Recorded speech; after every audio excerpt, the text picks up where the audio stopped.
สวัสดีครับพวกกระช่องเออีกแล้วนะครับนะวันนี้ครับมาชวนนะครับทำพัดลมไอเย็น DIY นะครับจากวัสดุเหลือใช้ภายในบ้านนะครับนะอุปกรณ์ก็หาได้ไม่ยากเลยนะครับมีตัวที่ต้องซื้อก็คือพัดลมกับตัวแผ่น eVap นะครับซึ่งหาซื้อได้ใน Lazada เลยนะครับนะแผ่น evaporative นะครับนะหรือเรียกย่อๆกันว่า eVap นะบางคนก็เรียกว่าแผ่นรังผึ้งนะครับนะตัวนี้เนี่ยทำหน้าที่อะไรทำหน้าที่ช่วยให้น้ำระเหยได้ดีขึ้นนะครับนะเนื่องจากว่าการทำงานของมันนะครับนะลมผ่านน้ำนะมันก็จะทำให้เกิดการระเหยพอน้ำระเหยอุณหภูมิก็จะลดรอบตัวมันก็จะลดลงประมาณ5องศาได้นะครับนะเพราะฉะนั้นก็ถือว่าเย็นเลยนะครับนะสำหรับอุณหภูมิร้อนๆแบบนี้นะครับนะเดือดระอุเลยนะครับนะก็เป็นงบประหยัดนะครับนะสามารถทำ DIY ได้เองนะครับภายในบ้านนะจากอุปกรณ์เหลือใช้สั่งของได้ใน Lazada เลยนะครับไม้ที่เลือกใช้นะครับเป็นไม้โคมเฟอร์นิเจอร์นะฮะนี่ครับเป็นไม้โคมเฟอร์นิเจอร์นะฮะเลือกใช้มันเนื่องจากราคามันถูกดีแล้วก็มันเป็นไม้ที่เหลือเศษอยู่ในบ้านนะครับเราเลือกเอาไม้อะไรก็ได้ครับผสมมันไม้เหลือเศษนะฮะครับเรามาเริ่มด้วยการยิงไม้ก่อนเลยนะครับยิงไม้ทำโครงฮะ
นี่ครับเรียบง่ายดีนะครับ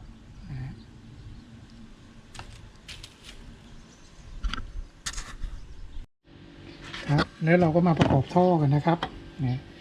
ประกอบท่อให้เข้ากับอันนี้นะสูงประมาณนี้นะครับนะสูงประมาณนี้นะครับแล้วก็เจาะรูครับเจาะรูให้น้ำมันระบายออกนะครับ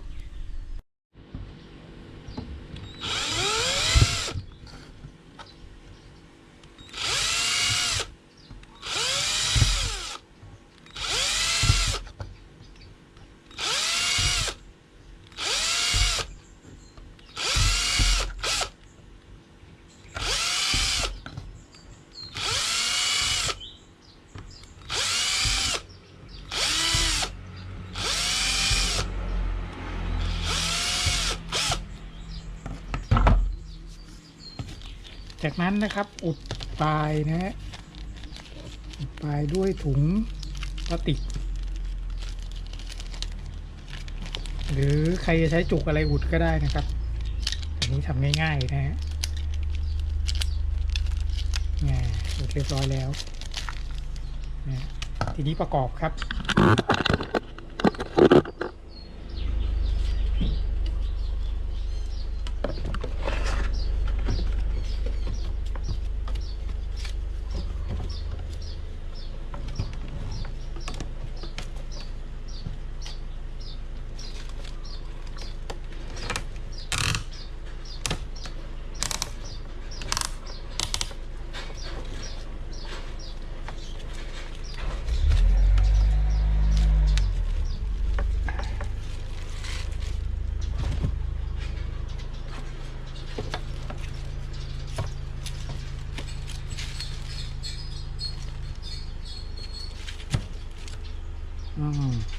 เสร็จแล้วเรียบร้อยครับ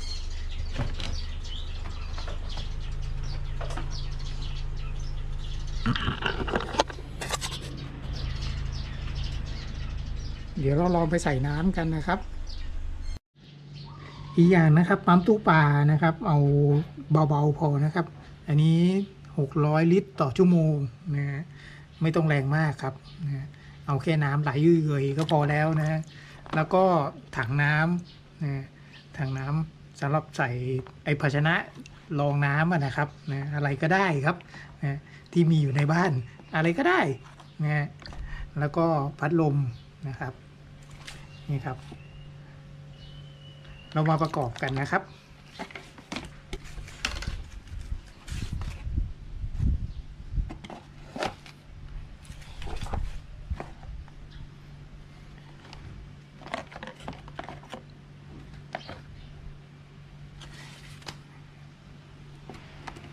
หลักการมันก็คือว่าอาศัยน้ำวนนะครับใช้น้ำวนนะครับ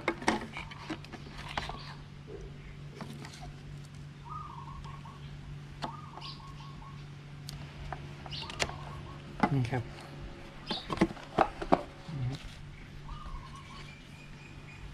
แล้วก็ใส่แผ่นรีแวปเข้าไป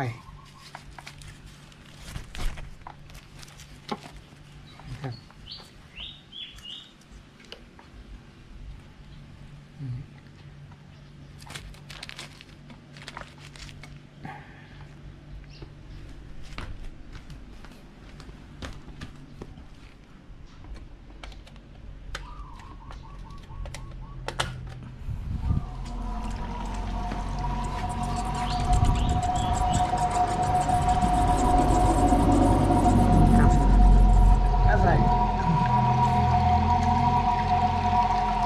ปั๊มน้ำนะครับดูดน้ำขึ้นมา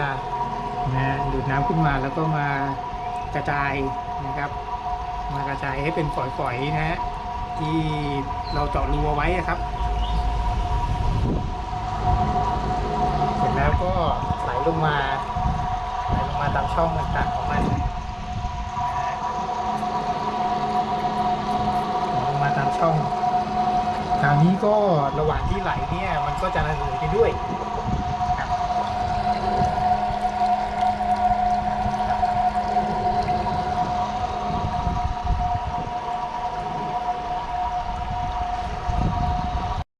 หลักการทำงานนะครับนะก็คือ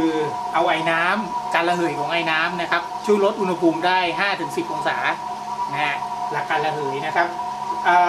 เอาน้ำเนี่ยผ่าน e-vap นะฮะเพื่อที่จะทำให้มัน